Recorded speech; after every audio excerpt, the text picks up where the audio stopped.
Kritik banjir berujung teror, dua korban doxing melapor ke Bareskrim. Jansen dan Iqbal mengaku mengalami ancaman digital hingga pengiriman bangkai ayam ke alamat rumah. Bisa laporan ini terjadi atas adanya dugaan tindak pidana ancaman dan teror. Ancaman tersebut berkaitan dengan kegiatan aktivisme mereka di ruang digital. Kegiatan teror ini bermula pada 20 Desember 2025. Jansen mengatakan dirinya hanya mengkritisi penanganan banjir di Sumatera. Dan menurut keterangan Iqbal, iklim demokrasi harus berjalan dengan baik. Korban berharap kasus ancaman dan teror dapat diusut secara tuntas sesuai hukum yang berlaku. Kebebasan berpendapat dan iklim demokrasi yang sehat harus tetap dilindungi di ruang digital maupun ruang publik. Kami mendapatkan beberapa informasi, banyak influencer juga yang mendapatkan teror, tapi mereka tidak melapor agar kemudian situasi ini tidak berlanjut. Dalam artian mereka juga memiliki rasa takut gitu ya, bahwa teror-teror ini benar-benar terjadi. Jadi saya rasa itu 3 pesan kami, dan kami berharap pihak kepolisian dapat menindaklanjuti ini dengan baik gitu ya. Dan karena apa? Karena ada banyak teror sebenarnya, dan ini bukan cuma soal kami yang melapor hari ini, tapi kami juga meminta para pihak kepolisian untuk menyelesaikan laporan-laporan yang udah pernah dilaporkan. Ancamannya saya HP ibu saya dan HP adik saya, SIM cardnya itu kemungkinan besar dibajak. Jadi tidak bisa diakses, SIM cardnya nggak bisa buat telepon biasa, buat WhatsApp nggak bisa, buat Telegram segala macam nggak bisa. Habis itu nomor WA-nya diambil, saya ditelepon berulang kali. Habis itu saya ditelepon dengan orang tidak dikenal, suaranya laki-laki bukan ibu saya. Habis itu saya diminta untuk menghapus tadi. Habis itu saya diancam kalau Anda tidak menghapus konten Anda, maka Anda akan menerima akibatnya, dimatikan. Yang kami laporkan pada hari ini adalah terkait dengan rangkaian atau rentetan teror dan ancaman sebagaimana yang sudah disampaikan juga oleh rekan saya sebelumnya. Kami sebenarnya mendorong ke pihak kepolisian untuk memandang kasus ini secara holistik dan secara lebih makro, bahwa ini bukan tindakan ancamannya aja, tapi ada motif-motif politis yang kemudian memicu adanya ancaman tersebut. Klien kami atas nama Jansen di sini kerap menyuarakan suara-suara kritisnya gitu ya terkait dengan penyelenggaraan negara, khususnya dalam beberapa waktu belakang terkait dengan isu-isu Sumatera. Dan kemudian klien satu lagi, Mas Iqbal, sebagai aktivis lingkungan yang kemudian juga memberikan pandangan-pandangan kritisnya sesuai dengan kapasitasnya sebagai aktivis lingkungan, menanggapi beberapa isu-isu di Sumatera juga, kemudian mendapatkan ancaman yang serupa. Kita beralih ke informasi lain pemirsa. Pengacara kondang dengan slogannya Gadun FM, Arianto Bakri bersama rekannya Marcella Santoso saat ini duduk sebagai pasakitan sebagai terdakwa kasus dugaan suap dan tindak pidana pencucian uang atau TPPO kasus minyak sawit mentah. Ya, nah dalam persidangan ini jaksa menuntut umum Kejaksaan Agung menghadirkan barang bukti kasus 1 unit mobil Ferrari, 2 motor Harley Davidson dan 1 sepeda mewah.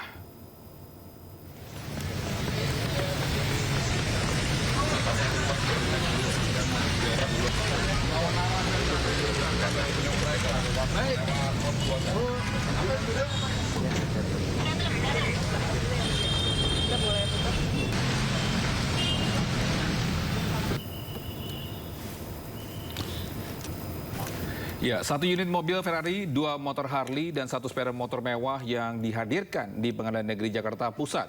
Sejumlah kendaraan ini merupakan barang bukti yang dihadirkan dalam sidang suap vonis lepas CPO. Marcella CS disebut menyuap Majelis Hakim Tipikor Jakarta yang menyediakan perkara Permata Hijau Group atau PT Wilmar Group dan PT Musimas Group dalam kasus korupsi ekspor minyak sawit mentah atau CPO. Tak hanya itu, Marcella, Arianto, dan salah satu pihak swasta juga disebut melakukan pencucian uang senilai 52,5 miliar rupiah.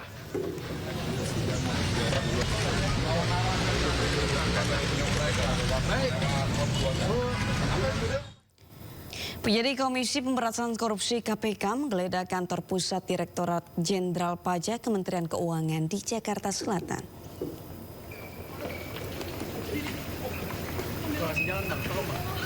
Ya, keluar dari gedung Ditjen Pajak, penyidik KPK membawa 1 koper hitam Penggeledahan dilakukan untuk mencari bukti-bukti tambahan yang dibutuhkan dalam penyidikan dalam dugaan suap pengurangan nilai pajak.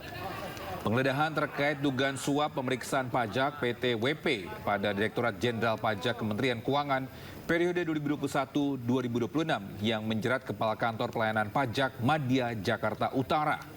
Sebelumnya, KPK menetapkan 5 tersangka dalam kasus dugaan suap pengadaan pemeriksaan pajak di lingkungan KPP Madya Jakarta Utara setelah melakukan operasi tangkap tangan pada Jumat lalu. Selain itu juga penyidik tentu akan menelusuri, akan melacak kemana saja aliran uang yang terkait dengan perkara ini. Oleh karena itu, hari ini penyidik melanjutkan kegiatan penggeledahannya di kantor pusat Ditjen Pajak di Jalan Gatot Subroto. Saat ini penggeledahan masih berlangsung. Tentu penyidik mencari bukti-bukti tambahan untuk mempertebal, untuk memperkuat dari apa yang sudah didapatkan dari penggeledahan sebelumnya.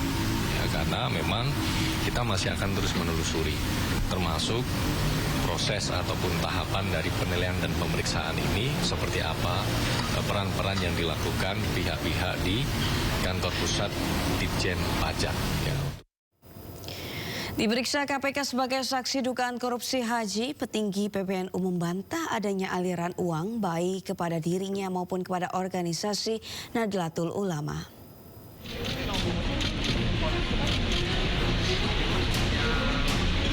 Setelah diperiksa selama 7 jam, Ketua Bidang Ekonomi Pengurus Besar Nahdlatul Ulama atau PBNU Aizuddin Abdurrahman alias Gus Ais akhirnya keluar dari Gedung Merah Putih KPK. Gus Ais diperiksa sebagai saksi kasus korupsi kuota haji yang menjerat Yakut Holil Haumas dan staf khususnya Iswah Abidal Aziz. Gus Ais membantah dirinya terlibat dengan dugaan korupsi kuota haji. Ia juga membantah adanya aliran uang baik kepada dirinya maupun kepada NU. Ya, KPK bilang ada aliran uang Pak ke Bapak dari kasus ini Pak? Enggak. Itu dari Pak Yakut apa dari ISPA Pak? Enggak. Kalau enggak ke Gus berarti ke PBNU ya Gus? Enggak ada juga. Kan kebetulan Gus ketua bidang ekonomi Gus. Kan Gus kebetulan ketua bidang di PBNU gitu Gus. Apakah untuk operasional atau gimana? Iyalah, sama beliau-beliau. Insya Allah kita doakan semua yang terbaik, yang maslahan, nggak ada masalah apapun. Dan ini menjadi titik muhasabah, introspeksi untuk semuanya, khususnya yang pengurus Nahdlatul Ulama lah. Sementara itu, menurut juru bicara KPK Budi Prasetyo, tim penyidik memeriksa Gus Ais sebagai saksi karena diduga adanya aliran uang terkait dugaan korupsi kuota haji. Kepada yang bersangkutan. Nah, ini akan didalami. Maksudnya seperti apa, tujuannya untuk apa, kemudian bagaimana proses dan mekanisme aliran uang itu bisa terjadi. Nah, ini masih akan terus didalami. Kasus korupsi haji berawal saat pemerintah Arab Saudi menghadiahi 20.000 kuota haji tambahan. Pemerintah membaginya menjadi 92% bagi jemaah haji reguler dan 8% bagi jemaah haji khusus. Yakut yang kala itu menjadi Menteri Agama justru membaginya secara merata. KPK mengendus adanya transaksi jual beli antara Kementerian Agama dan Biro Haji. Tim Liputan iNews melaporkan.